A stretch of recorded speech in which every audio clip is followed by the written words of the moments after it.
desde el chat de YouTube. Entonces, bienvenidos, un corto saludo, bien puedan, profes. Bueno, muy buenas tardes. Qué pena, Edgar.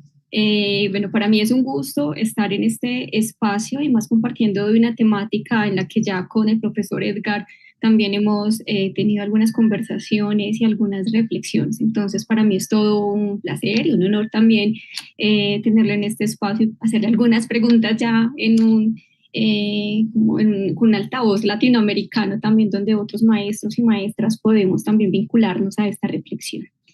Gracias por la invitación y espero disfrutar y que ustedes también lo hagan de este espacio.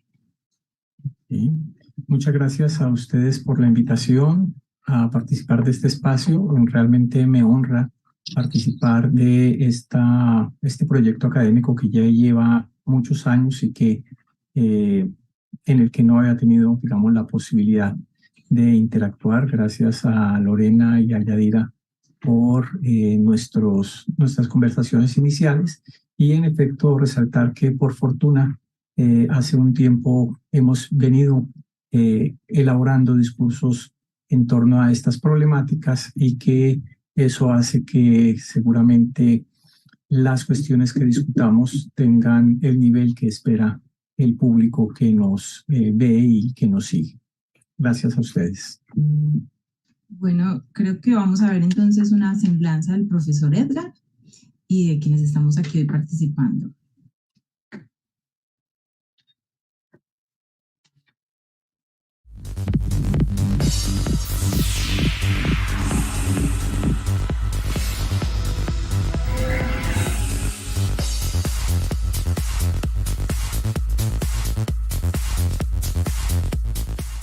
Es doctor y maestro en educación matemática por la Universidad del Valle en Cali, Colombia. Su carrera académica inició con una licenciatura en la Universidad Distrital Francisco José de Caldas en Bogotá, Colombia. De 1993 a 2002, cursó una maestría en la Universidad del Valle en Cali. En esa misma institución, pero 4 años después, en 2006, inició su doctorado interinstitucional en educación. De 2003 a la fecha, se desempeña como profesor de planta en el Departamento de Matemáticas de la Universidad Pedagógica Nacional en Bogotá. Ha participado como investigador en una empresa docente de la Universidad de los Andes, también en Bogotá.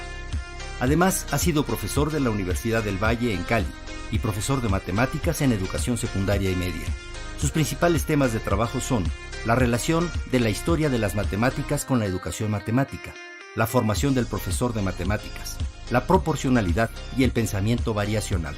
A lo largo de su carrera profesional, ha colaborado en tesis, es autor de 2 libros breves, coautor en 3, ha escrito 10 capítulos de libros, 23 artículos y ha colaborado en un software educativo. En esta producción académica destaca su autoría del marco de referencia para la Evaluación Nacional de Pruebas Saber en primaria y secundaria en Colombia. Participa activamente en las diferentes comunidades académicas y profesionales sobre educación matemática en Colombia y otros países. Entre ellas sobresalen su liderazgo en la Red Colombiana de Formadores de Profesores de Matemática y su participación en varios espacios en materia de política educativa en Colombia. De Colombia para México, recibimos con un fuerte aplauso y con mucho gusto al doctor Edgar Guacaneme. Bienvenido al seminario Repensar las Matemáticas.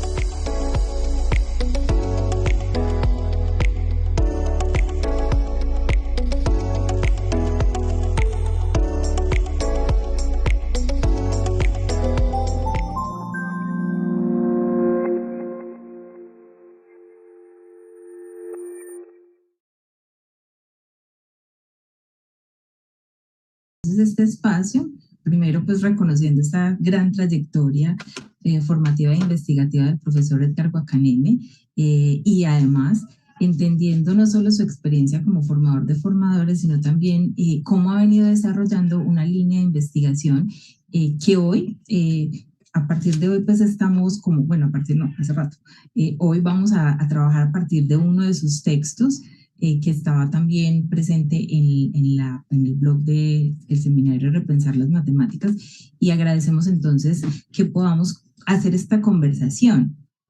Inicialmente, profe, queremos hablar un poco sobre cuáles son los hitos fundamentales del surgimiento del interés por indagar el papel de la historia de las matemáticas y la filosofía en la formación de profesores de matemáticas. ¿De dónde surge este interés? ¿Cuáles son esos hitos que usted puede enumerar para que vayamos profundizando y ampliando en esta línea en la que usted ha venido trabajando los últimos años?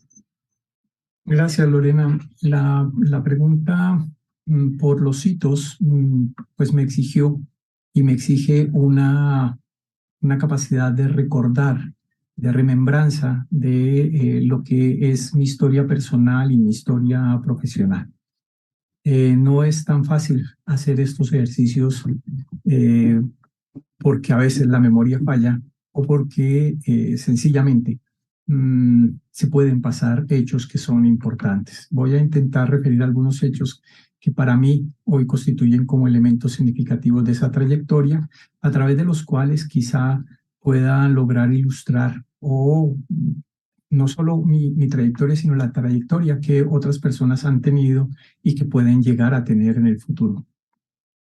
Debo señalar que, infortunadamente, la relación con estas temáticas, la historia, la filosofía, la formación de profesores, no necesariamente se articulan a lo que fue mi formación de pregrado, al menos en la parte sustancial de esta formación.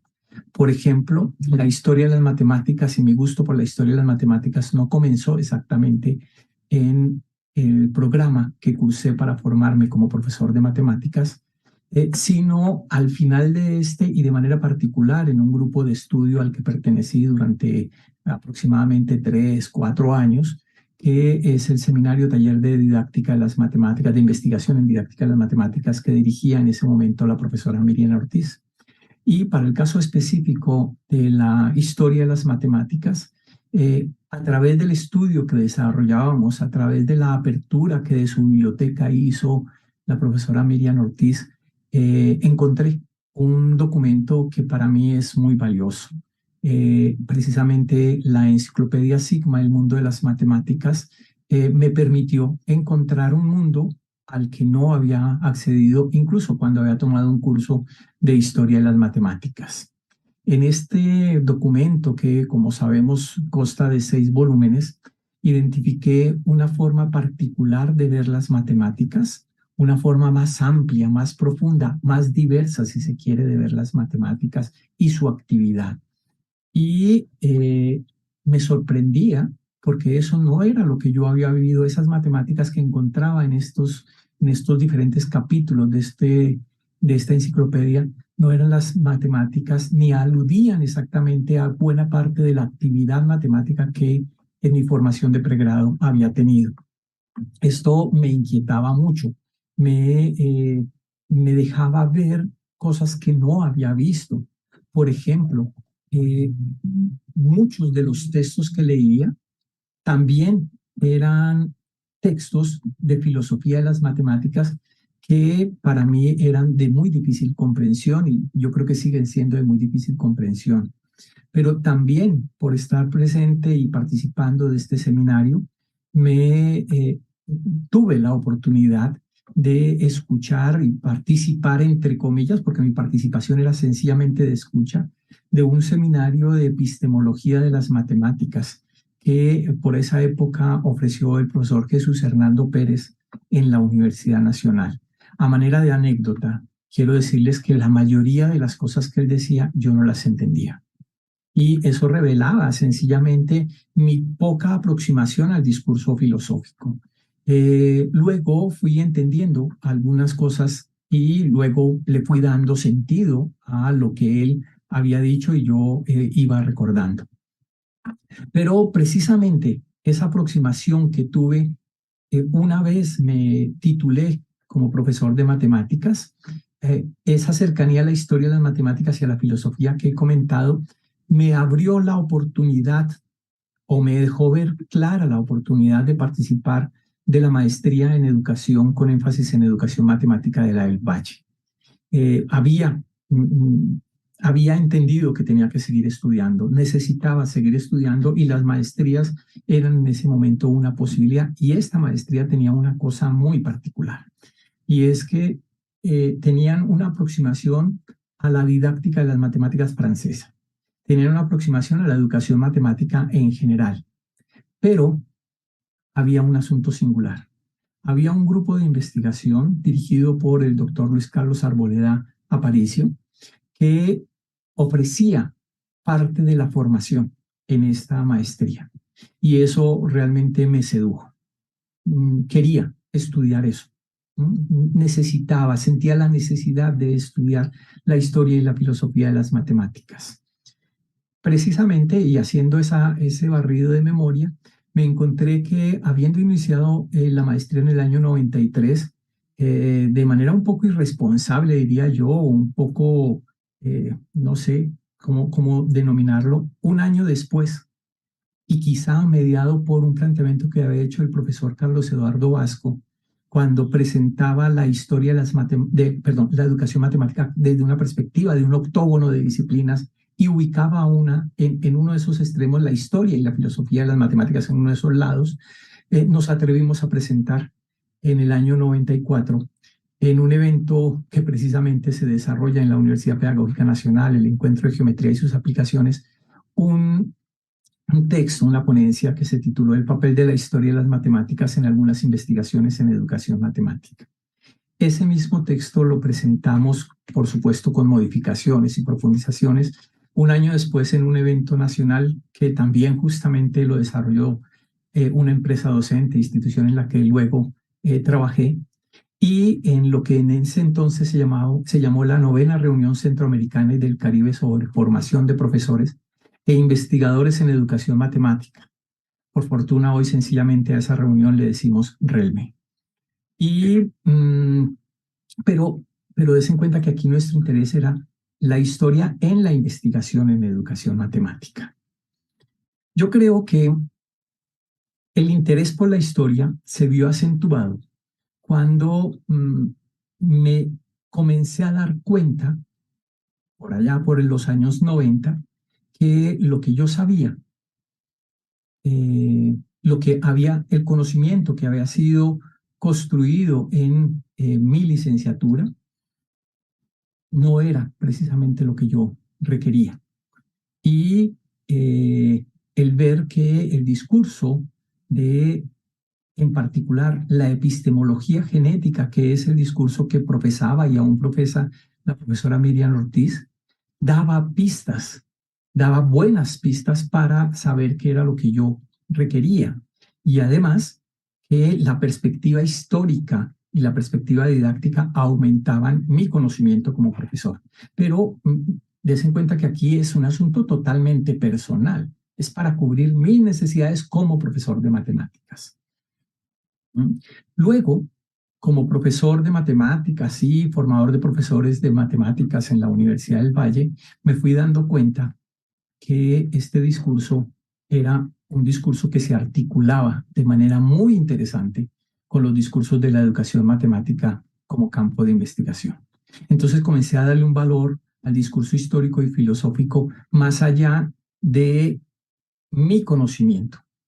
Y comencé a entrever que para el conocimiento de los profesores, y no solo para mis necesidades y carencias, era un conocimiento importante. Y entonces ahí ubico un hito fundamental. Cuando comienzo a formar profesores, y quizá mediado por mi experiencia personal, identifico con más claridad que el conocimiento histórico y filosófico cumple un papel difícil de precisar, porque es un papel ilustrativo, me deja ver cosas, pero quizá lo más interesante es que me interroga sobre muchos asuntos. Me permite hacer preguntas, la mayoría de las cuales no puedo contestar. ¿En qué sentido? ¿Y cuál es el valor? Perdón. Me genera preguntas, me genera problemas, probablemente algunas soluciones, pero lo más interesante es que me interroga como profesional. Y ese punto creo que luego va a tener un lugar importante. Pero des en cuenta que en esta respuesta que estoy dando hay un interés primero personal, otro como profesor, pero está latente el lugar de la historia. pero eso aún tuvo que tomar un tiempo para que este asunto, esto que estaba emergiendo, tuviera un lugar como objeto de investigación. Y ese punto central lo puedo ubicar en mi ingreso al doctorado interinstitucional en educación con sede en la Universidad del Valle. Esto que estaba moviéndose al interior y que se expresaba a través de mi trabajo con los profesores, encuentra nuevamente en el trabajo del profesor Luis Carlos Arboleda, en el de su grupo, en el marco del doctorado, una forma de ubicación. Una forma de ubicación como objeto de estudio. Ya no es una necesidad personal, ahora se convierte en una problemática que tiene que ser investigada, porque quizás no basta con mi perspectiva personal, mis formas de acción, mis conocimientos, sino que se requiere tematizar el asunto y se quiere profundizar en este asunto de estas relaciones entre la filosofía, particularmente la historia de las matemáticas y el conocimiento del profesor de matemáticas, como lo planteamos en su momento. Resumo entonces diciendo que hay unos hitos que tienen que ver con mi conocimiento como profesor de matemáticas, otros hitos que tienen que ver con mi función en el marco de la formación de profesores de matemáticas, incluso incluyéndome como profesor de matemáticas, y un tercer momento en el que este asunto se convierte en temática y problemática de investigación.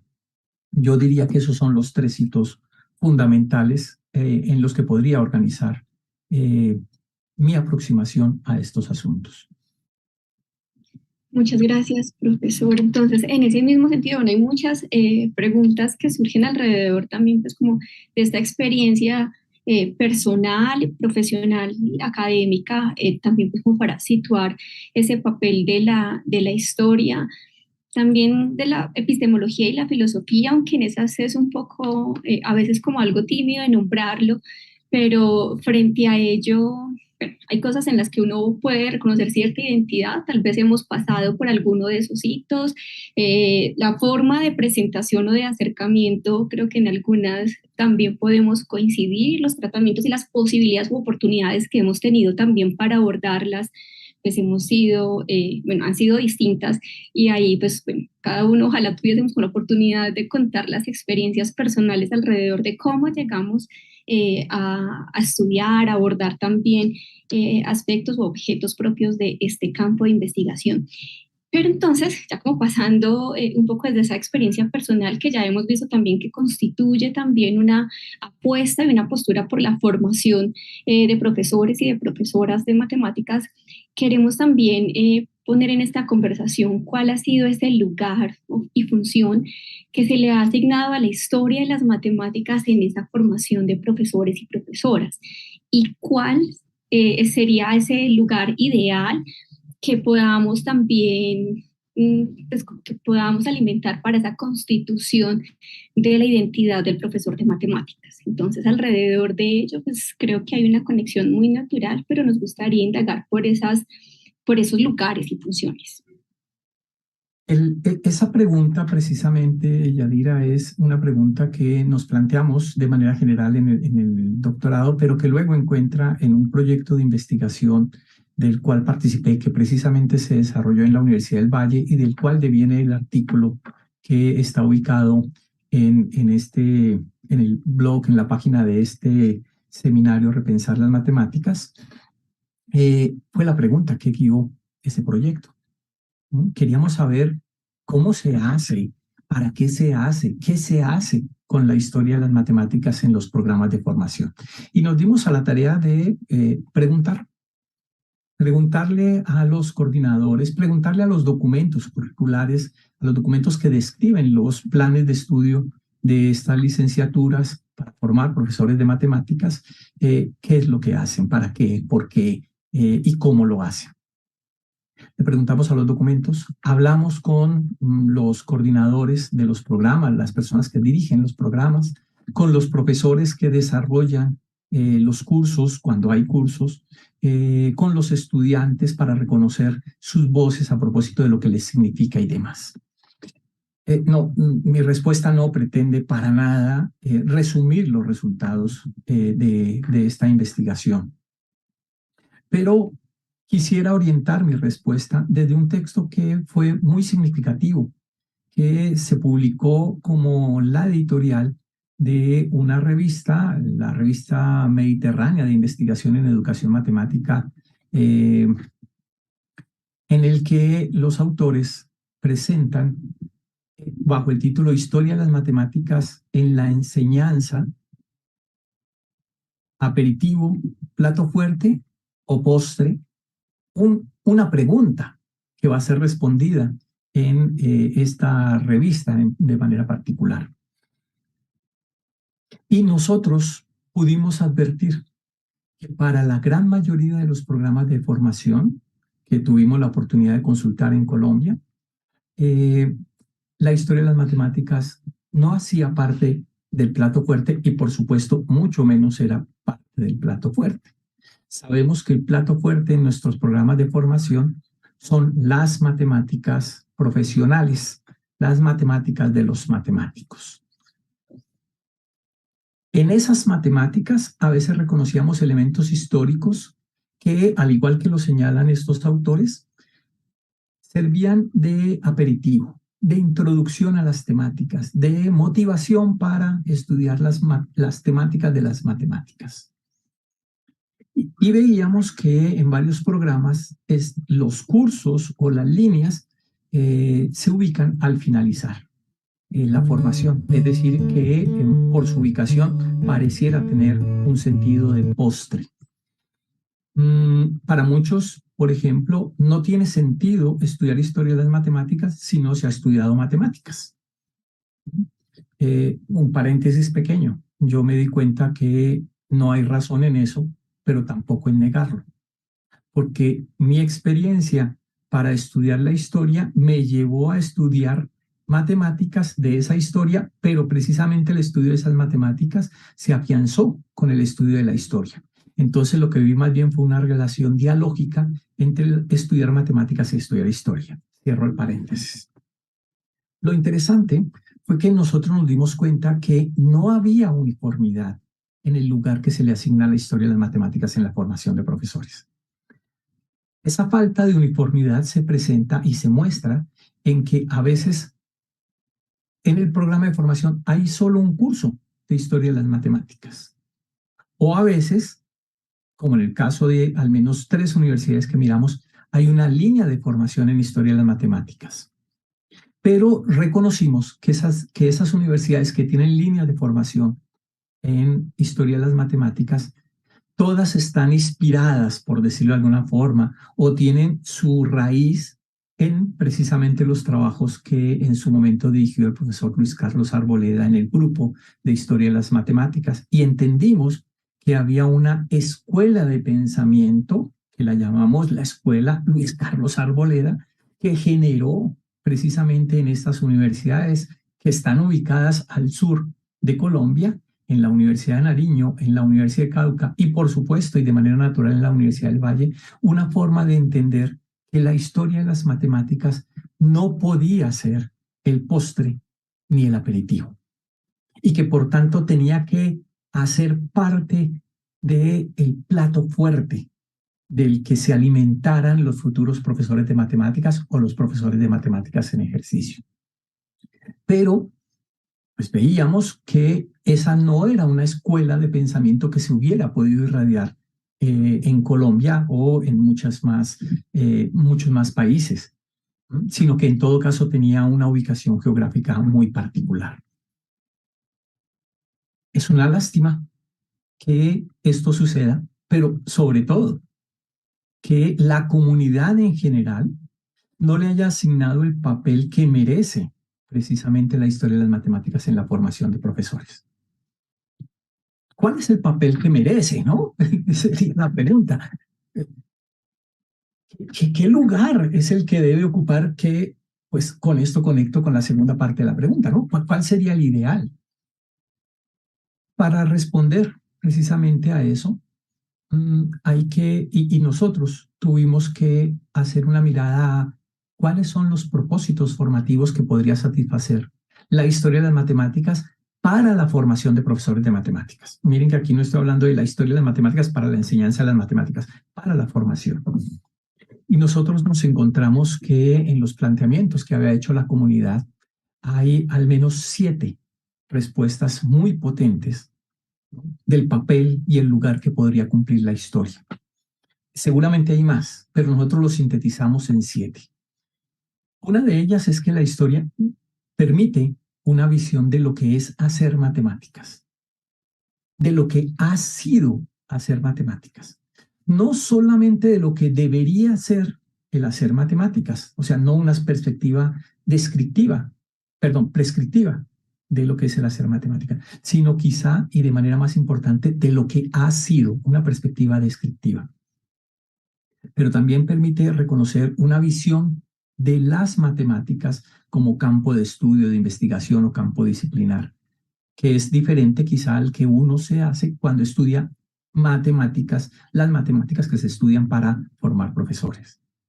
Pero también, y aquí se conecta de manera muy directa con lo epistemológico, de las características del conocimiento matemático. Esas características de orden epistémico, ontológico, incluso estético y hasta ético que tiene el conocimiento matemático y que ha sido evidente y que es evidente cuando se estudia la historia de las matemáticas. De manera natural, como cuarta respuesta, una visión de los objetos matemáticos, de los conceptos, de los procesos, de los procedimientos de las matemáticas que constituyen las matemáticas. Pero también nos permite dar una mirada a lo que es el pensamiento matemático. El pensamiento matemático que está dialogando con el hacer matemático, que condiciona el hacer, pero que es condicionado por el hacer.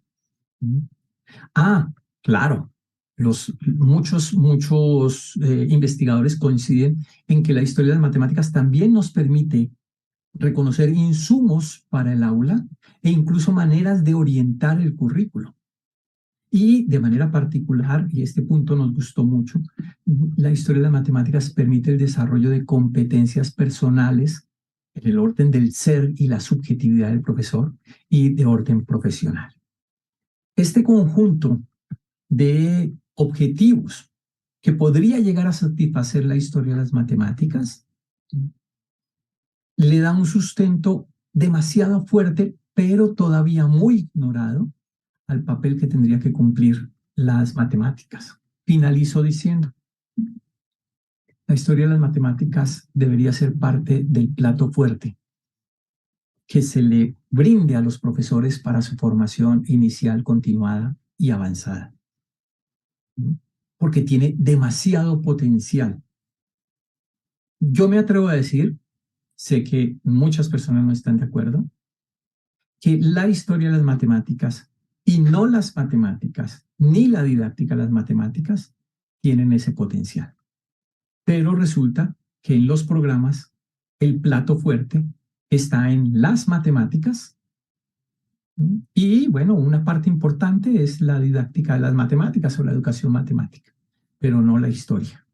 Seguramente que un profesor estaría mucho más y mejor nutrido en términos de su formación si el plato contuviera un poco más de historia de las matemáticas. Gracias por esa respuesta, profesor.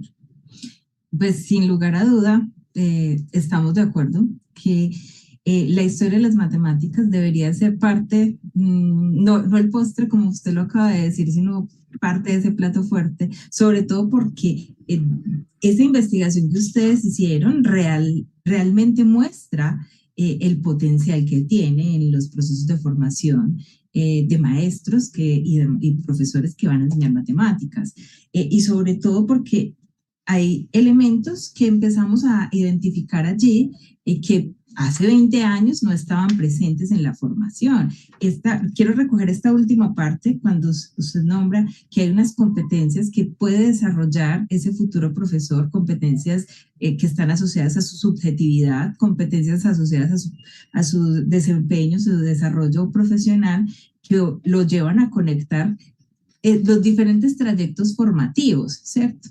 Porque esa es también una de las dificultades a veces que encontramos en la formación. Hay una desconexión en los trayectos formativos, pero que de alguna manera la historia, la epistemología y la filosofía de las matemáticas podrían apoyar ese proceso.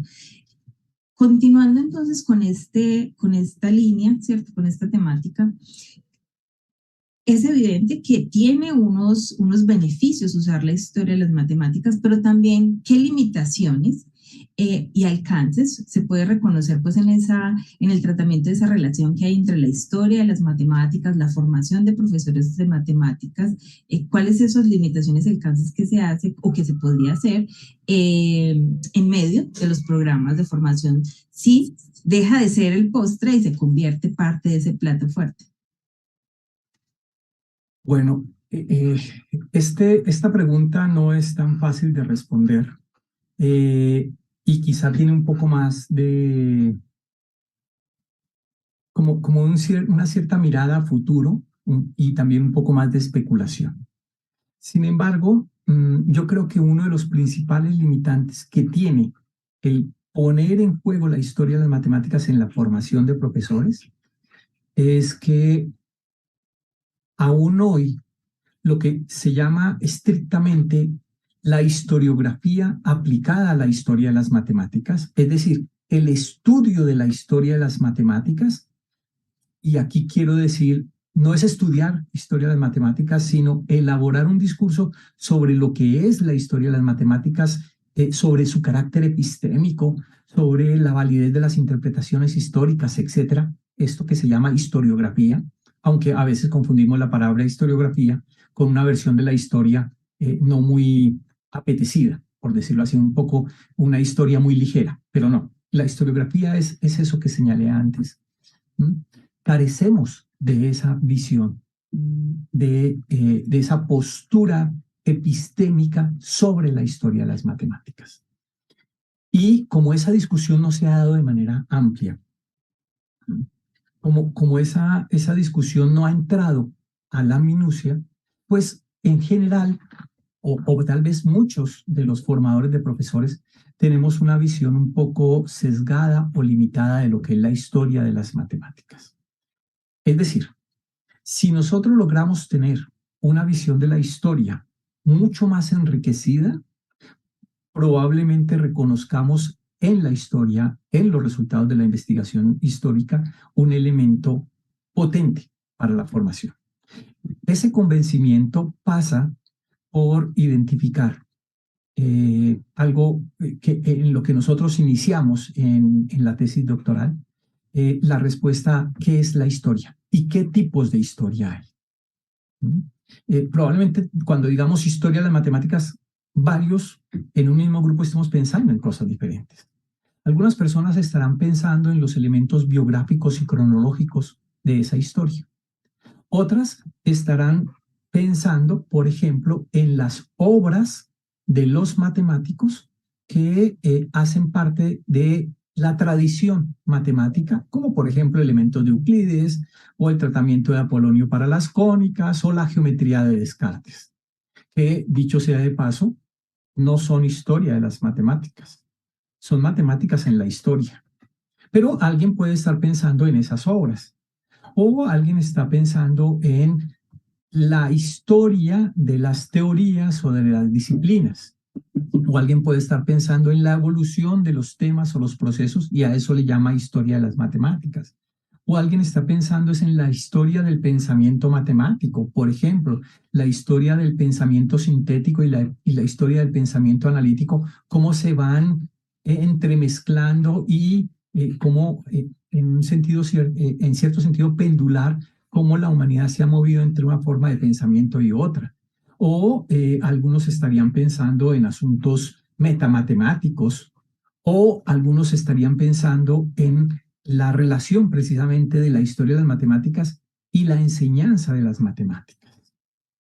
Por otra parte, cuando decimos historia de las matemáticas, algunos están pensando en la historia interna de las matemáticas, la historia de las matemáticas en sí mismas, y otros están pensando en cómo la historia de esas matemáticas y de los objetos ha estado permeado por condiciones socioculturales y humanas que le son, entre comillas, externas a las matemáticas.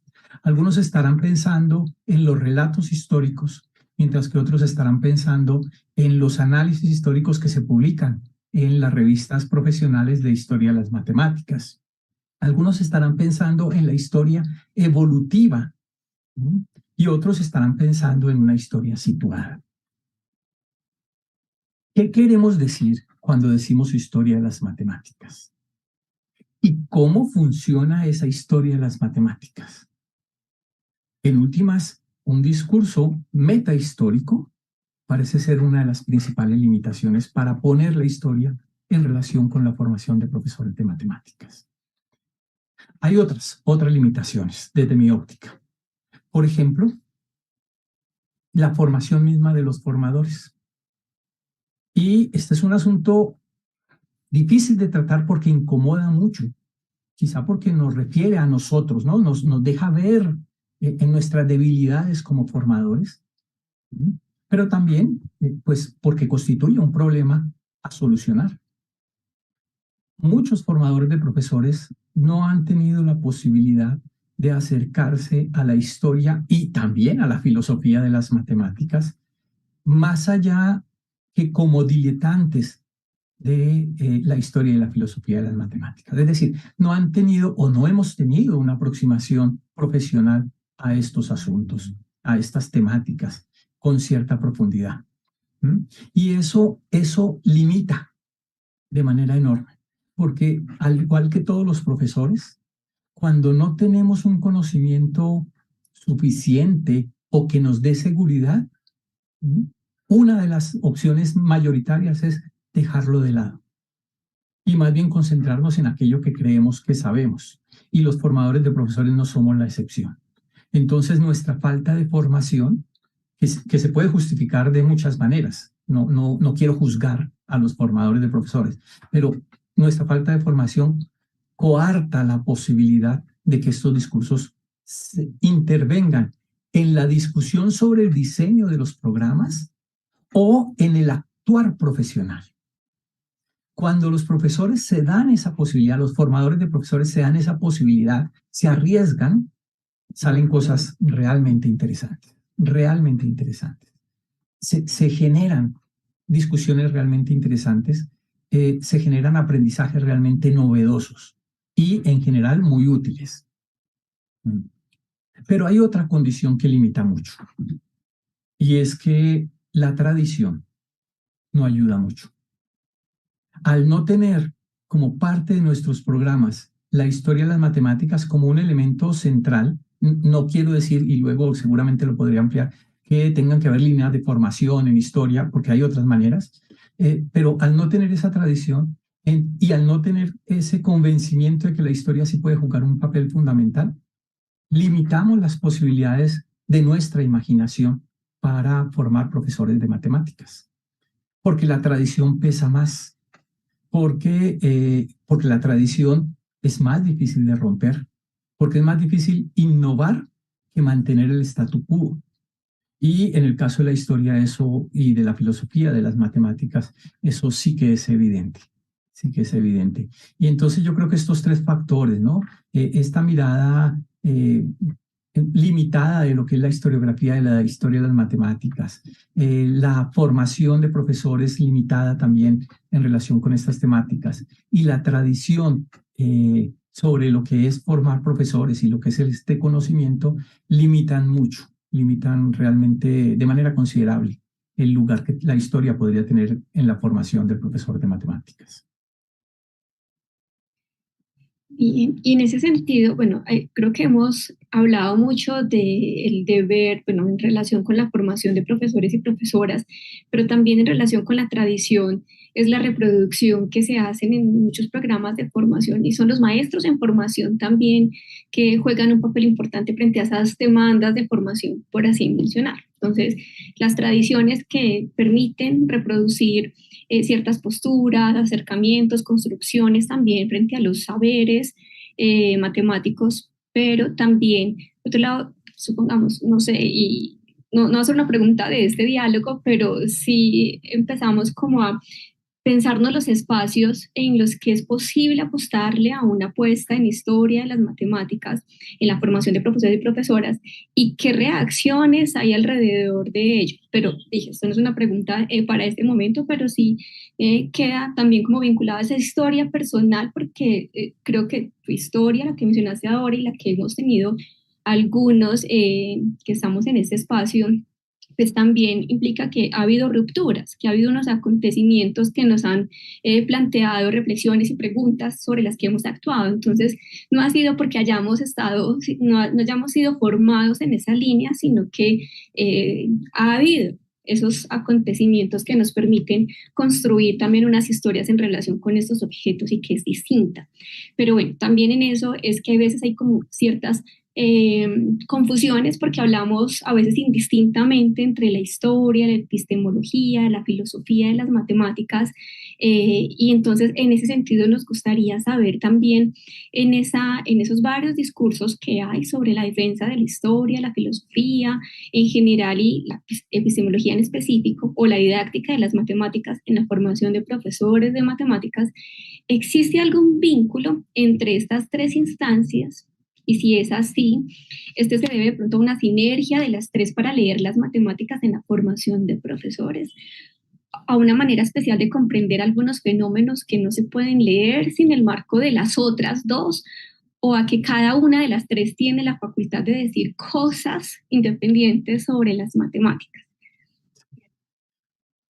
Bueno, esa pregunta es una de las más difíciles que hay y de hecho sería un tema muy interesante para varios trabajos, o sea que mi respuesta va a ser muy limitada, muy limitada. Yo creo que una de las cosas que es interesante en este vínculo de la historia, la filosofía, la epistemología, la didáctica de las matemáticas, en relación con la formación de profesores de matemáticas, es que estas tres aproximaciones son metadiscursos matemáticos. Es decir, las tres tienen en común que hablan sobre las matemáticas, que versan sobre las matemáticas, que son ópticas diferentes sobre una actividad matemática o sobre las actividades matemáticas que desarrollan los matemáticos o que se desarrolla en el aula de matemáticas. Claro, son tres miradas distintas, son tres perspectivas distintas y la pregunta está dirigida a esa, ¿y qué posibles interrelaciones hay? ¿Habría algún tipo de interrelación que sea necesaria o que sea prudente hacer? Responder eso necesariamente me obliga también a hacer un ejercicio de remembranza. ¿Cuándo y en qué momentos, o por ejemplo, a través de qué documentos que yo haya estudiado, reconozco esa relación, particularmente entre la historia y la filosofía, pero ligado también a la didáctica? Y esa remembranza me lleva a situar como caso específico, o más bien como ejemplo ilustrativo, el estudio de un documento de dos autores de apellido Rusnok y Taggart, que traduciéndolo sería algo así como estrategias de cambio conceptual, la razón y la proporción en la matemática griega clásica. Es un documento que se publicó hace ya muchos años, en el año 95, en la revista de estudios en historia y filosofía de la ciencia, la parte A. En este documento, los autores, como lo señalé en el título, o como lo señalan ellos en el título, están mirando la razón y la proporción en la geometría clásica griega. Es decir, parece que están haciendo un estudio histórico, o por lo menos se ubican históricamente y ubican un objeto matemático específico, la razón y la proporción, en esa geometría. Pero lo interesante, o quizá lo más interesante, además de los elementos históricos que plantean, es la reflexión epistemológica que le sigue a esos planteamientos de orden histórico. Porque de manera muy general lo que hacen estas personas es preguntarse, ¿y por qué hubo que los matemáticos griegos tuvieron que desarrollar una teoría, una nueva teoría de la razón y la proporción? En ese sentido, ellos discuten que este es un ejemplo, esta historia es un ejemplo de lo que es una anomalía y de las maneras que se usan para resolver una anomalía. Recordemos que anomalía es un concepto que desde mi óptica se acuñó en la segunda mitad del siglo pasado, fundamentalmente cuando se hablaba de los paradigmas y las revoluciones científicas. Y ellos señalan que hay varias maneras, hay varias estrategias para resolver una anomalía. Y miren que aquí ya están hablando de lo filosófico. Y entonces muestran que algunas de esas estrategias implican, por ejemplo, cuestionar o cambiar la lógica argumental, modificar el nexo con lo numérico para el caso de las razones y las proporciones, reformular la geometría tanto como sea posible sin usar la idea de razón, formular una teoría que incluya la inconmensurabilidad o generalizar los conceptos de razón y proporción. Pero ¿por qué hacen eso? Porque ellos identifican que el problema de la inconmensurabilidad realmente lo que afectó de fondo fue la teoría de la proporción que existía o los esbozos de teoría de proporción y razón que existían precisamente en la teoría pitagórica o en la escuela pitagórica. Y que el problema de la inconmensurabilidad, que dicho sea de paso, no es el problema de si raíz de 2 es irracional. Yo creo que hay una incomprensión histórica importante. Lo que hizo fue generar una anomalía en las formas de pensamiento matemático. Y esa anomalía tenía que solucionarse. Cuando se estudia precisamente esa historia, encuentra uno diferentes maneras como las diferentes comunidades abordaron ese problema. El problema filosófico, o que desde la perspectiva filosófica se reduce en el término anomalía. Y cómo, por ejemplo, en el caso, en diferentes definiciones, se alude a alguna de estas estrategias, o mejor, cómo una de esas respuestas se puede identificar con alguna de estas respuestas o estrategias para resolver una anomalía. Este ejemplo, presentado así de manera muy general, lo que está mostrando es que el discurso filosófico y el discurso histórico pareciera que deben interactuar, que se necesitan de manera mutua, que no es posible entender de manera suficiente un hecho histórico si no hay una perspectiva filosófica, pero que la perspectiva filosófica requiere del elemento histórico. Alguien diría, pues sí, muy bien, eso que lo hagan los filósofos y que lo hagan los historiadores. Pero, ¿para qué un profesor tendría que hacer eso? Pues para comprender las formas de pensamiento matemático de la humanidad que pueden estar relacionadas con las formas de pensamiento matemático que se dan en la clase. Para entender que la historia no puede entrar a la clase de manera tan directa como quisiéramos, sino que tiene que haber una mediación con un discurso que le es completamente concordante, pero también complementario. En otras palabras, difícilmente un profesor de matemáticas podría hacer uso de la historia de las matemáticas, de la filosofía o de la didáctica de las matemáticas si las mira como discursos totalmente separados. Y quizá la opción sea verlas como discursos que participan de un diálogo de conocimientos específicos. Yo creo que ese es un punto fundamental en esta aproximación. Otro asunto que habría que mencionar tiene que ver con quizá la manera que estos tres discursos, de manera integrada, ofrece para interpretar las teorías o los objetos de enseñanza.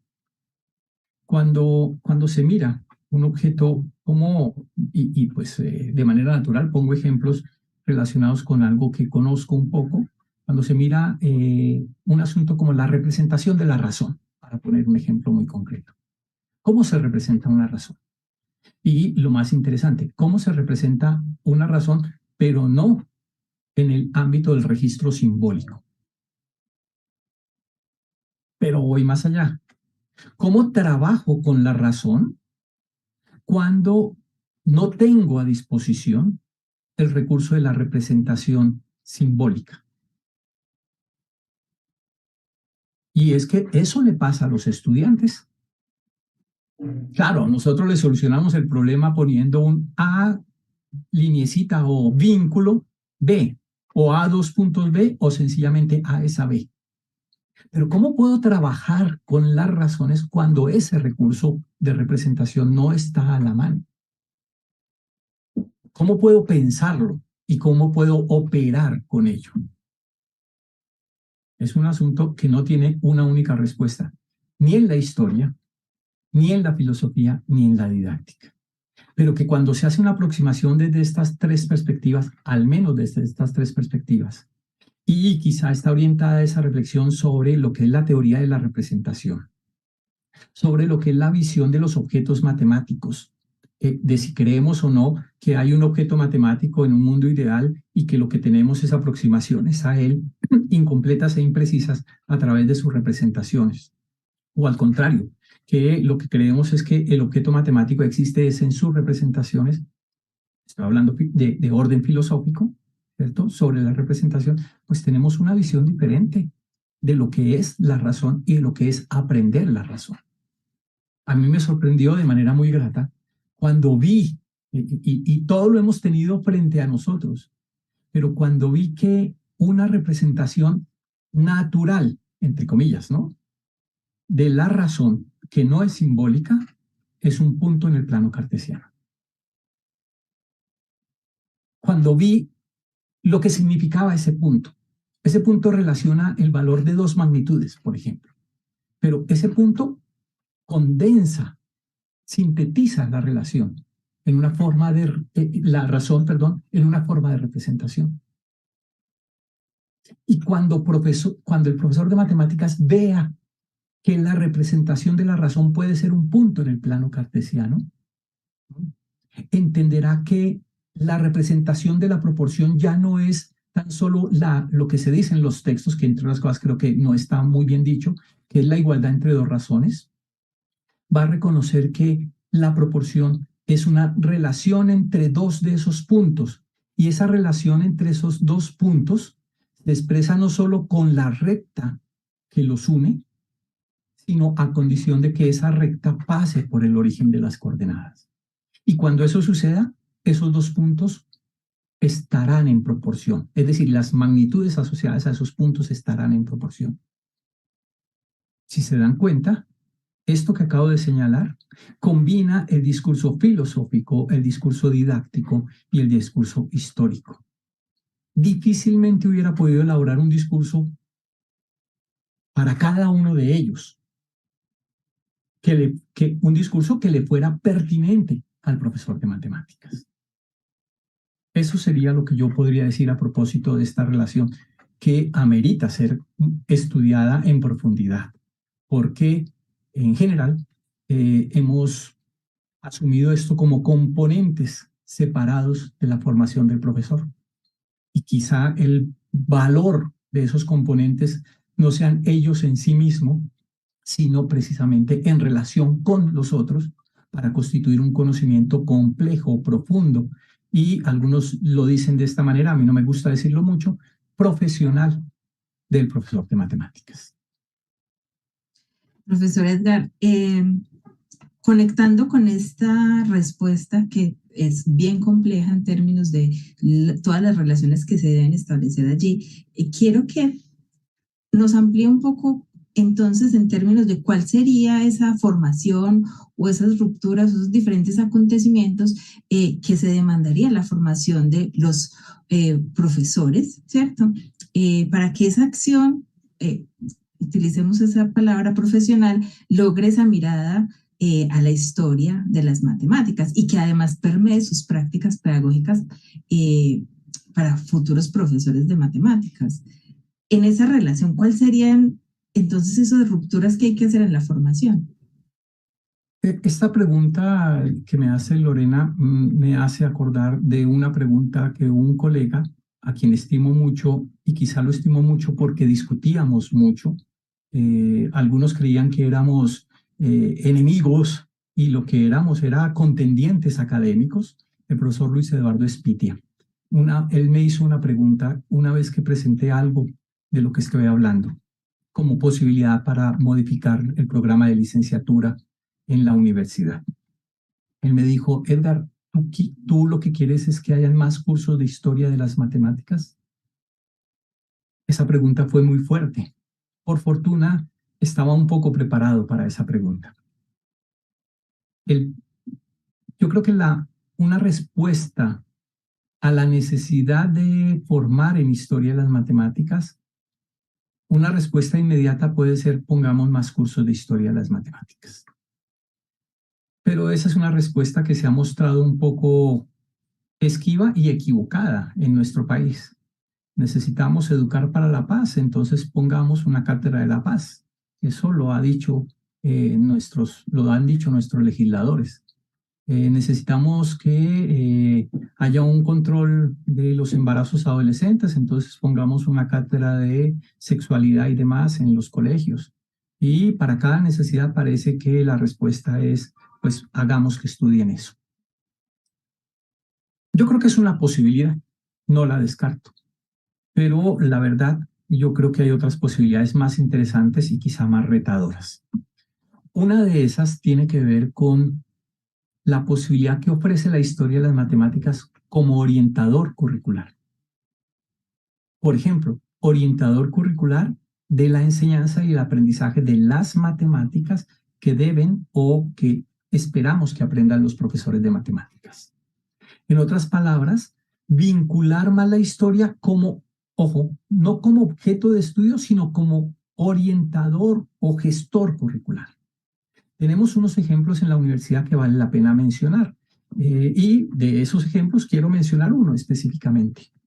Hace ya muchos años, un grupo de investigación que se nombró como Grupo de Álgebra, dirigido por el profesor Carlos Luque, comenzó a trabajar en el hacer de los profesores de matemáticas, el hacer matemático de los futuros profesores de matemáticas, y generó una línea de formación en aritmética y álgebra.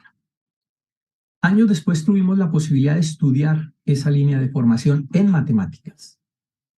Y para sorpresa grata nuestra, nos dimos cuenta que muchos de los cursos de esta línea de formación estaban orientados por unas ciertas trayectorias históricas de la aritmética y el álgebra. Cuando un estudiante toma el curso, un futuro profesor de matemáticas toma el curso, no advierte la presencia de la historia, pero la presencia de la historia está fundamentando el orden, la profundidad, las estrategias que se usan para el estudio de la aritmética. Un ejemplo concreto. La construcción de los números reales, de los números algebraicos, de los números trascendentes, su vínculo con la construcción geométrica está presente en el curso y está presente a manera de acciones concretas, de actividad matemática concreta. Pero los estudiantes no estudian qué fue tal o cual matemático o en cuál época fue que se hizo eso o con qué intención. Yo creo que este tipo de incidencias que tenga la historia como orientador curricular de la enseñanza de las matemáticas es fundamental. Pero también luego nos dimos la posibilidad junto en el grupo de investigación con la profesora Lida Mora y el profesor William, de investigar un poco cómo es que la historia está presente en cursos de didáctica de las matemáticas. y nos dimos cuenta que en muchos casos y para muchas actividades del trabajo con la didáctica de las matemáticas como objeto de aprendizaje de los estudiantes también funciona como orientador curricular. La historia de las matemáticas también marca unas ciertas pautas. No quiero decir que se reproduzca el orden histórico en el orden curricular, no, sino que marca unas pautas, pone unos acentos para objetos de estudio. Un ejemplo concreto, la diferencia entre el álgebra clásica y el álgebra moderna. Distinguir eso, distinguir cuál es la naturaleza, cuál es la especificidad de cada una de ellas. Identificar que las ecuaciones tienen un lugar en una y las estructuras tienen un lugar en la otra.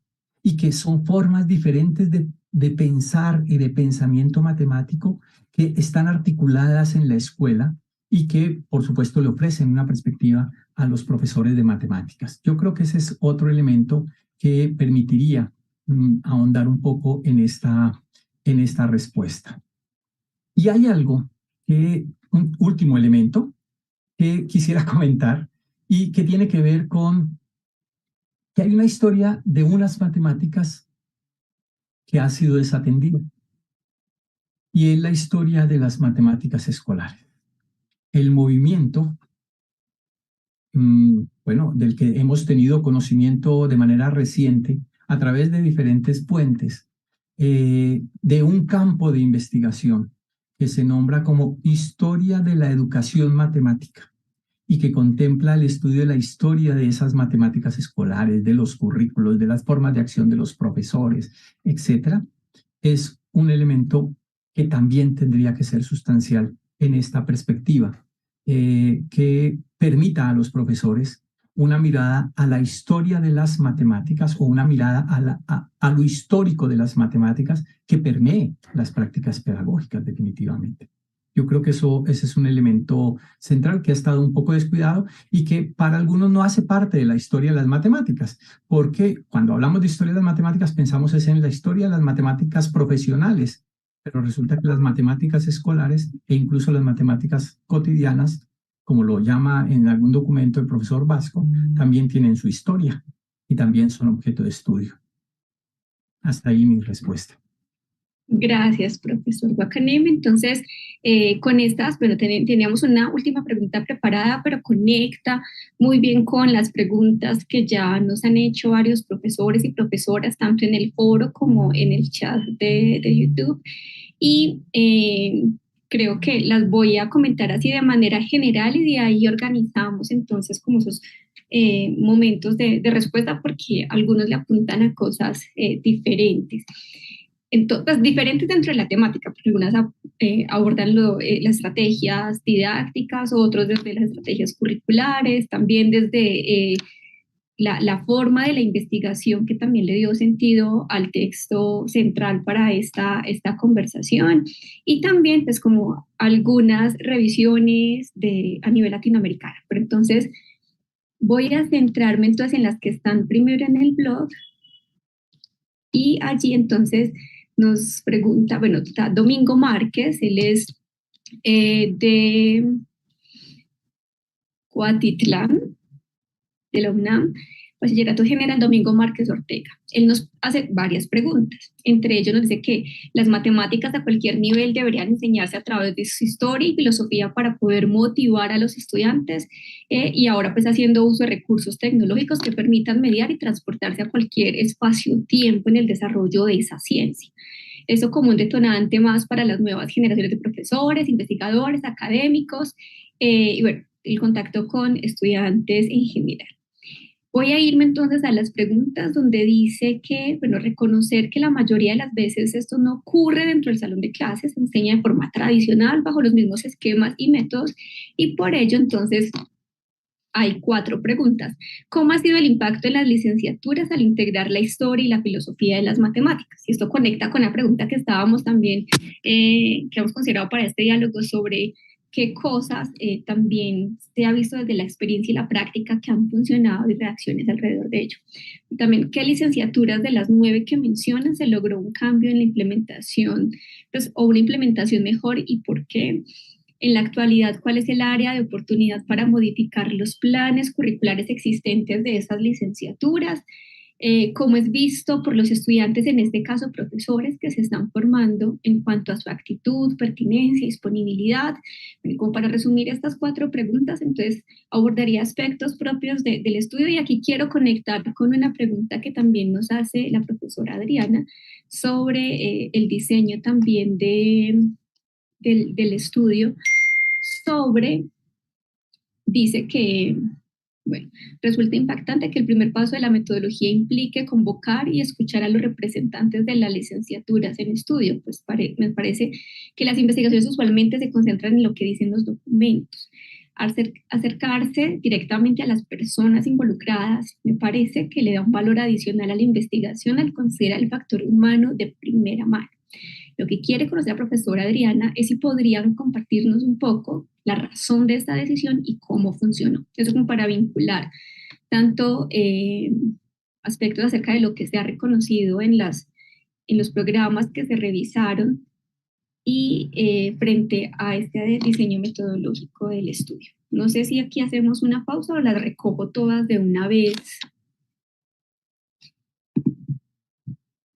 Creo que va a leerlas todas, de aquí vamos organizando, ¿cierto? También la profesora Guillermina Ávila nos plantea también, bueno, di 2 comentarios en el blog. Dice: estimado Edgar, en mi experiencia como docente me he percatado que para los estudiantes es muy importante que les hablemos de la historia de las matemáticas o de las ciencias, porque se interesan mucho más en el tema en cuestión. Desde tu experiencia, ¿qué estrategias didácticas nos sugieres a los docentes de matemáticas o ciencias para implementar el aspecto filosófico visto desde la óptica de la reflexión abstracta, pero también tangible en estas asignaturas? La profesora Guillermina es del IPN en México, y ella también nos plantea otra pregunta, y es: ¿qué tipo de formación docente consideras que se requiere para que los profesores adquieran este conocimiento? Si bien yo sé que ya ha habido algunas ideas que están sintetizadas en este diálogo, pues no sé si hay algo que quieras recoger frente a estas respuestas. El profesor, bueno, en ese mismo sentido, el profesor Johnny Villa también dejó un comentario acerca de, quisieran un comentario tuyo sobre los desarrollos latinoamericanos en esta temática, qué se ha consolidado, qué está en desarrollo, si existe alguna identidad latinoamericana sobre la investigación en historia y filosofía de las matemáticas, y si podemos saber cómo se posiciona nuestros desarrollos como región en la discusión en el ámbito internacional. Y hay una última que recojo por aquí, no sé si Lore ha identificado otras, pero hay una que también realiza la profesora Adriana, que es de las preguntas que a mí más me gusta y que también estaban allí como insumo para este diálogo, y es sobre la diferencia entre la matemática en la historia y la historia de las matemáticas. Entonces, ¿cómo se introducen esas dos miradas en la clase de matemáticas?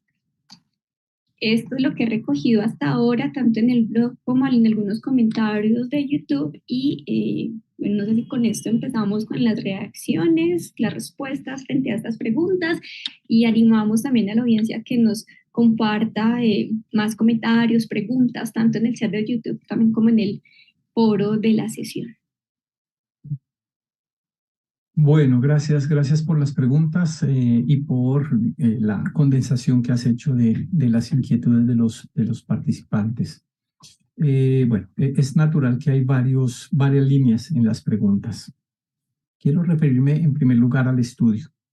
El estudio que nosotros desarrollamos, que entre otras cosas vale la pena precisar, es diferente al estudio que desarrollo en la tesis doctoral, aunque uno usa al otro.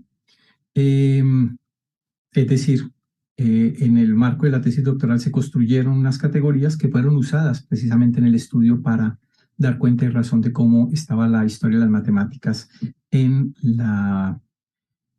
los programas de formación. Pero en ese estudio nosotros decidimos convocar a los representantes precisamente por lo que señala la profesora Adriana. Y es que queríamos conocer de viva voz lo que ellos decían y hacían.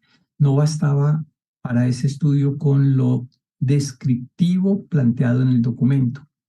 Y aunque algunos podrían pensar que lo que intentábamos era hacer una cierta corroboración y juicio de valor sobre lo que estaba escrito y la realidad, realmente lo que nosotros estamos intentando era tener más elementos para, voy a usar este término que no me gusta mucho, pero para triangular o cruzar la información.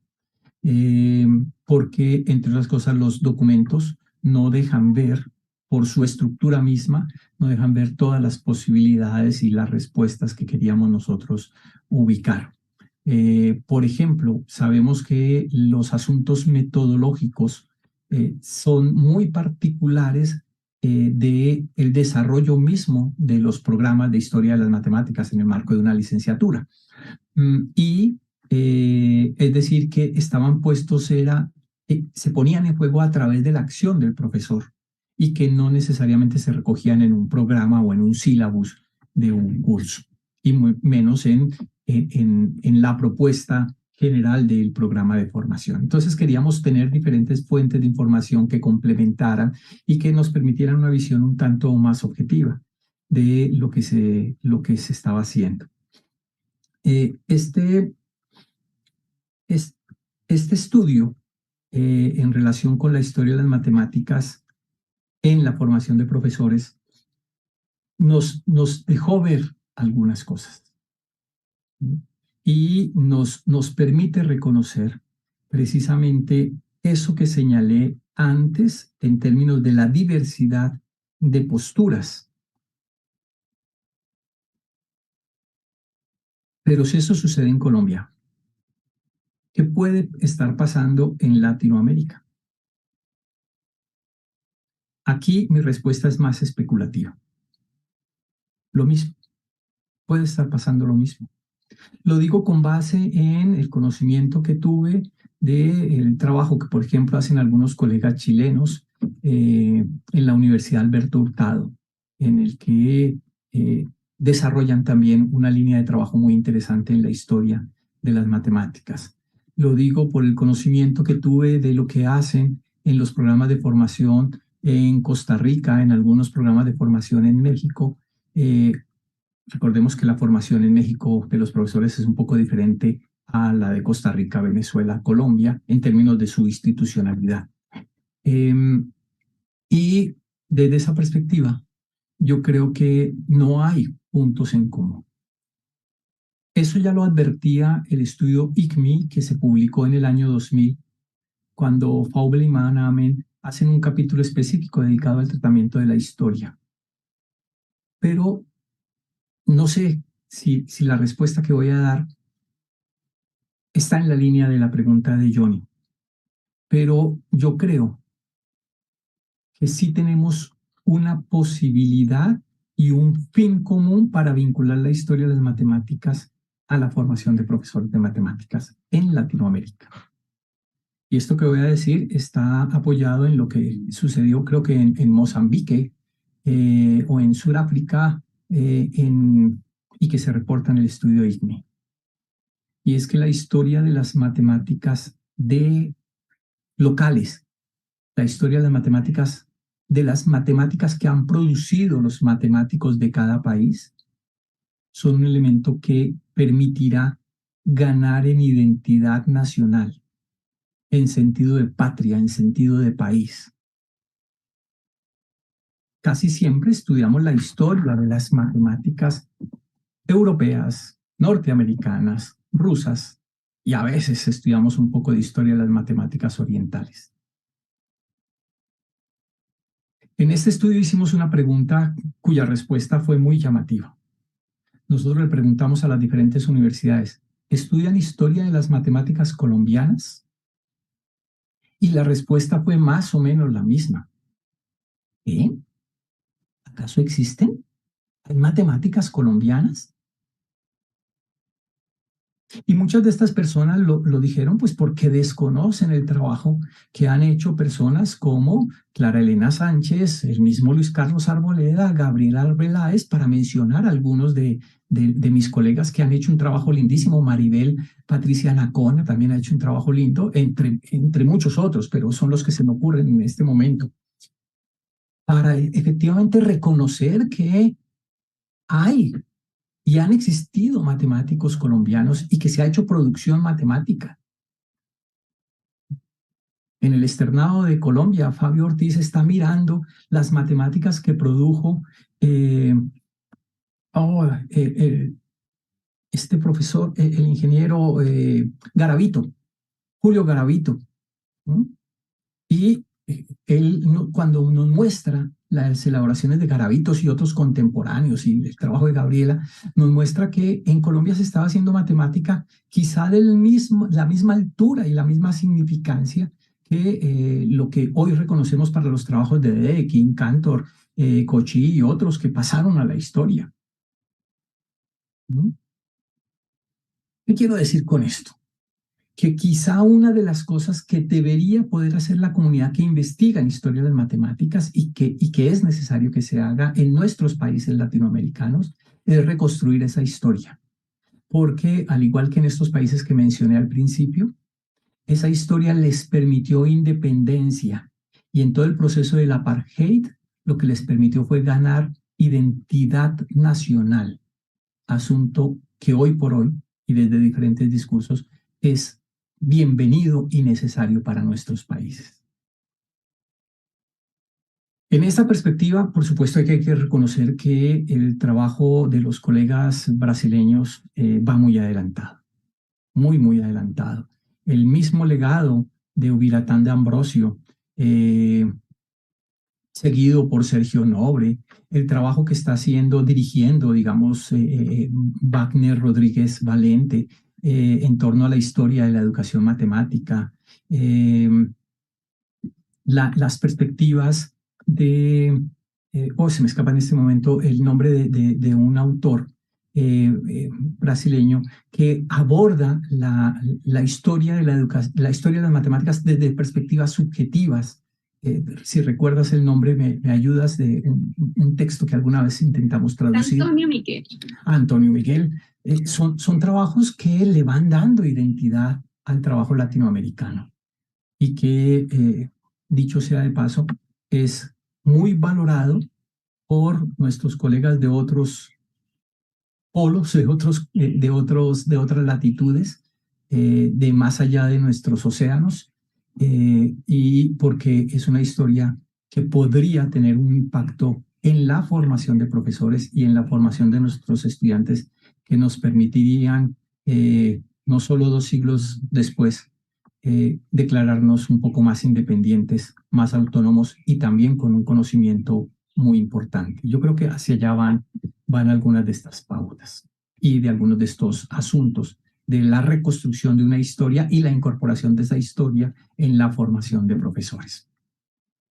En relación con las otras preguntas, quisiera mencionar que una de ellas refiere a un ámbito de acción muy difícil de abordar, y es el lugar de la historia en la enseñanza de las matemáticas. Si ustedes se dan cuenta, todo mi discurso ha estado ligado a la historia en la formación de los profesores. Otro asunto diferente es la historia en la enseñanza de las matemáticas. Yo quiero aquí asumir una postura radical y por tanto controversial. Yo no le veo mucho futuro, aunque sí mucho pasado, a ubicar la historia de las matemáticas en la enseñanza de las matemáticas como objeto de estudio. Y atención, si eso no ha pasado como objeto de estudio por la formación de profesores. Es decir, si el profesor no ha hecho un estudio como parte de su formación de lo que significa incorporar la historia de las matemáticas a la formación de los profesores de matemáticas, perdón, a la enseñanza de las matemáticas. Recordemos que hay muchas maneras muy diferentes de esa incorporación. que puede ser explícita, implícita, que puede ser metadiscursiva, etcétera. Bueno, en mi tesis doctoral hay alguna aproximación a esas formas de incorporación. Unas son integración, otras aluden a evocar, etcétera, etcétera. Pero si un profesor no ha estudiado cómo integrar, incorporar la historia a la enseñanza, eso se convierte en un peligro importante. Hay un autor de apellido Becuche que hace una crítica a eso que pasó precisamente en Francia, cuando desde los IREM se propuso, o se interpretó mejor, que lo que había que hacer era llevar la historia de las matemáticas al aula. Y lo que él dice es que el fracaso en los años 70 y 80 fue mucho mayor a los alcances y desarrollos que lograron como sistema educativo en Francia. Entonces, no se trata de encontrar ese como un recurso e implementarlo si no conocemos de manera suficiente el recurso. Y eso tiene que darse en los programas de formación. Si eso no se hace, es mejor no incorporar la historia. La verdad, desde mi perspectiva. Pero si eso se hace, seguramente habrán maneras de incorporación que algunas de ellas están reportadas precisamente en el estudio del ICMI que se publicó en el 2000, que se llama Historia y Educación Matemática. En las licenciaturas, y particularmente en el programa en el que yo trabajo de licenciatura en matemáticas, que aclaro forma profesores de matemáticas, ¿qué impacto ha tenido? Debo decir que mi trabajo doctoral no ha tenido un impacto el que yo esperaba, el que uno sueña tal vez cuando hace un trabajo de esta magnitud en la misma casa en la que trabajo. Si ustedes miran el programa de Historia de las Matemáticas, o mejor, el diseño del currículo, pues no ha cambiado sustancialmente. Sigue existiendo un único curso de Historia de las Matemáticas. La tradición es más fuerte que el deseo. Pero he podido, afortunadamente, llevar a cabo a través de la Dirección de Trabajos de Grado el estudio de elementos históricos como parte de la formación de los profesores, y particularmente trabajos en donde los futuros profesores, a través de su trabajo de grado, estudian un poco de la historia, de la razón y la proporción en documentos que yo me he encontrado y que he querido también estudiar junto con ellos. Casi todos los trabajos que hemos desarrollado al final y después de hacer el estudio histórico, por ejemplo, de cómo las razones se convirtieron en números y dejaron de ser relaciones, o de cómo las razones estaban incorporadas como lenguaje para las matemáticas mismas en la formulación de la definición de lo que es y caracterización de lo que es una cónica o cualquiera de las cónicas, o cómo el lenguaje de las razones y las proporciones se convertía en obstáculo epistemológico para la captura de la covariación continua, para poner algunos ejemplos. Les he permitido, les he exigido que hagan una reflexión sistemática sobre lo que eso ha implicado para ellos, desde la perspectiva de los objetivos que tendría la historia de las matemáticas en la formación de profesores. Y el reconocimiento que ellos hacen es que les ha sido altamente útil esa aproximación a la historia para su conocimiento. Y algunos de ellos han ido incorporando algunas cosas en su ejercicio profesional, en sus prácticas pedagógicas, pero reconocen que ha sido muy, muy potente y sobre todo que tiene un potencial. La verificación del potencial que tiene no lo hemos podido verificar en su ejercicio docente, pero sí se ha reconocido ese potencial. Profesor Edgar, pues lamentablemente pues el tiempo no puede ser aquí infinito, pero estamos supremamente agradecidos y agradecidas por este espacio que ha brindado hoy en este diálogo aquí en el seminario Repensar las Matemáticas.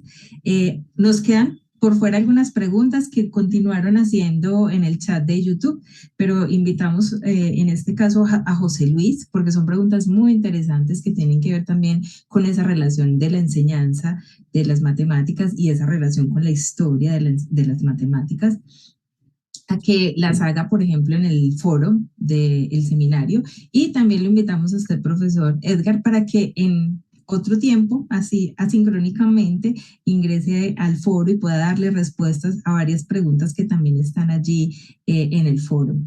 Especialmente este tema, creo que es un tema que es relevante, es muy relevante en los procesos de formación de profesores de matemáticas, que, como bien lo acabas de decir, puede ser que no haya tenido todo el impacto que quisiéramos en la formación, porque sin duda es evidente que tiene un gran aporte a los propósitos de formación en las diferentes licenciaturas, en los diferentes programas de pregrado, para generar una mirada más amplia sobre los objetos de enseñanza y sobre la misma identidad de los profesores de matemáticas. Sin embargo, quisiera que, para que finalizáramos este encuentro, ¿cierto? Unas palabras finales de aquellos aspectos claves que en tu perspectiva y en esta línea de investigación que vienes desarrollando desde hace varios años, quieras dejarle el día de hoy a quienes nos escuchan y quienes luego nos van a escuchar. Entonces, profe, ¿cómo quieres, qué conclusiones o qué ideas así claves le quieres dejar a las personas que nos están escuchando y nos están viendo? Bueno, esa tarea es tal vez la más difícil, pero yo quisiera plantear dos ideas muy concretas, muy concretas. Y ambas son a modo de invitación.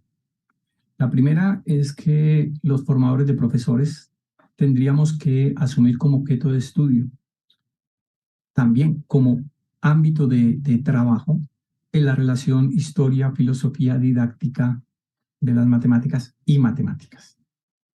Si no asumimos estas relaciones como objeto de estudio, seguiremos perpetuando unos esquemas de formación que se han mostrado bastante ineficientes. Y pues la invitación es a que lo asumamos, cada quien desde su perspectiva, cada quien desde sus posibilidades, cada quien desde sus anhelos. La segunda invitación que yo haría va dirigida fundamental, pero no exclusivamente a los profesores de matemáticas. Desen la posibilidad de dejarse seducir por los discursos históricos, filosóficos. No se nieguen esa posibilidad, a sabiendas de que no son discursos sencillos, que son discursos retadores, a sabiendas que nunca vamos a saber todo lo que queremos de la historia y de la filosofía de las matemáticas, que ni siquiera teniendo un doctorado en alguno de estos temas vamos a lograr conocer todo lo que necesitamos. Pero yo invitaría a que de las diferentes maneras posibles se permitan dejarse seducir. Y traigo a colación algo que comenté y que para mí fue muy significativo. La primera vez que estuve en un seminario de filosofía de las matemáticas, no entendía casi nada de lo que estaban diciendo. Me parecía muy loco, por decirlo de alguna manera, que se pusieran a especular filosóficamente en si el tiempo era una magnitud discreta o continua. Cuando entendí por qué hacían esa discusión, ¿no?, le di todo el sentido a la discusión. Me tomó mucho tiempo, pero le di el sentido a esa discusión. Cuando entendí que la discusión la diferencia entre epistemología y nociología sí era pero muy importante para los profesores, y que quizá los profesores de matemáticas debamos saber mucho más de nociología que de epistemología de las matemáticas, porque las matemáticas que enseñamos no son un conocimiento científico como son las matemáticas de los matemáticos, pero tiene su singularidad como conocimiento humano, ¿cierto? Pues entendí muchas cosas, pero ¿eso por qué? Porque me dejé seducir, me fui enamorando y el discurso me fue enamorando, el discurso filosófico, el discurso histórico. Pues finalmente la invitación es a que intenten, en la medida de lo posible, compartir estas pasiones que nos han movido a nosotros, a las personas que participamos, a Yadira, a Lorena, y que, digamos, nos mueven, ¿no? Nos permiten mover, encontrarnos, desencontrarnos. Esa sería mi conclusión y mi invitación. Muchísimas gracias, profesor Edgar. Bueno, ya damos por finalizada esta sesión, este diálogo con el profesor Edgar Guacaneme, a quien le agradecemos mucho compartirnos los desarrollos de sus investigaciones y la invitación que nos hace que definitivamente es necesaria para quienes estamos en procesos de formación de profesores de matemáticas. También le agradezco a la profesora Yadira por estar aquí y a todo el equipo que permitió, que hizo posible esta transmisión. Y los invitamos para que el próximo 16 de noviembre, a las 13 horas de México, en Ciudad de México, también nos acompañen en la siguiente sesión donde vamos a hablar de creencias docentes en matemáticas con la doctora Yuridia Arellano García. Y muchísimas gracias por seguir conectados con nosotros. Por favor, sigan haciendo sus preguntas en el foro.